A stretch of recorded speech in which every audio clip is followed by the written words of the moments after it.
Richard. Millie. Merci d'avoir commandé. Ça vient d'être servi, ça fume encore. J'ai suivi l'avion en ligne, il a atterri en avance. Tu prends jamais de bagages, j'ai compté les embouteillages. Le café a été servi à 9 secondes, le plat il y a 3 minutes. Merci beaucoup. T'as obtenu ça où? Je suis détective. Ça aide un peu. On s'est pas vu depuis Margrave. Depuis 2 ans, 7 mois et 19 jours. T'as l'air bien.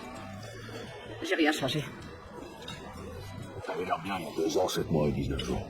Alors oui. T'as rien changé. Toi, t'as l'air d'avoir marché. Oui. Alors, Franz, fais-moi un résumé. Il a disparu en sortant de chez lui à Brooklyn il y a environ une semaine. Son corps a été retrouvé dans les Catskills. Dans la région, il y a pas plus de 20 flics. Et vu qu'il a disparu ici, c'est la police de New York qui reprend. Comment tu l'as appris?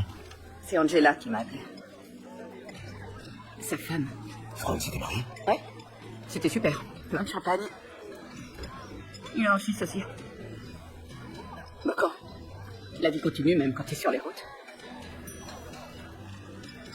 Quoi d'autre? Franz m'a laissé des messages les jours précédant sa disparition. Il voulait que je lui donne mon avis sur une affaire sur laquelle il bossait. J'avais une tonne de trucs en cours. Je comptais le rappeler après, mais... Mais c'est Angela qui m'a appelé pour m'annoncer sa mort. C'est pas ta faute. Je sais. Il n'a pas seulement été tué, on l'a torturé. Dans son estomac, avec du mucus, il était déshydraté. Privé d'eau et de nourriture. Et il a été jeté d'un avion. On l'a pas jeté d'un avion. On l'a trouvé au milieu de nulle part et ses blessures concordent avec une chute de 3000 pieds. C'est quoi la vitesse de décrochage d'un avion?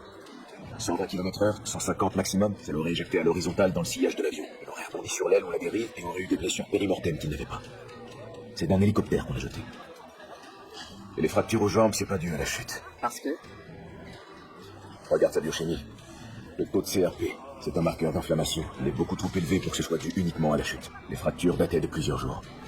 C'est pour ça qu'on a trouvé de l'oxyde de fer dans les fibres de son pantalon. On l'a frappé avec une barre en métal rouillé. Ça a dû être un calvaire. Ouais.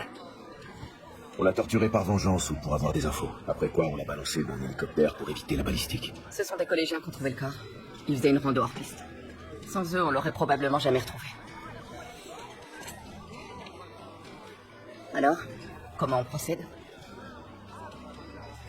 S'il t'a appelé à l'aide, il a probablement aussi essayé de joindre le reste de l'équipe. Bah, il a sûrement échoué. J'ai appelé O'Donnell, Dixon, Sanchez et Orozco. Aucun n'a répondu. Soit n'a pas de numéro connu. Même en passant par ma boîte, j'ai rien trouvé. Il a toujours été discret. Et Lorraine, tu l'as pas eu? Accident de voiture il y a 2 ans dans le Montana. La cérémonie était triste, mais c'était cool de revoir la bande. Parfois, la vie s'arrête quand t'es sur les routes. Le mariage de Franz, l'enterrement de Lorraine. Personne ne m'a rien dit. T'as ni téléphone ni adresse. T'aurais pu m'envoyer un signal d'urgence comme tu l'as fait aujourd'hui. Je viens seulement d'avoir cette idée. Et puis, c'était pas vraiment une urgence. La vraie urgence, c'était quand le pick-up a percuté Lorraine. Et en vrai, t'aurais fait la route depuis le Montana, ou bien le Texas, ou le Maine, ou je sais pas où t'étais, pour voir un cadavre dans une boîte. Non. Alors je repose la question. Comment on procède? Est-ce qu'on va laisser d'autres flics s'occuper de l'enquête sur la mort de notre ami?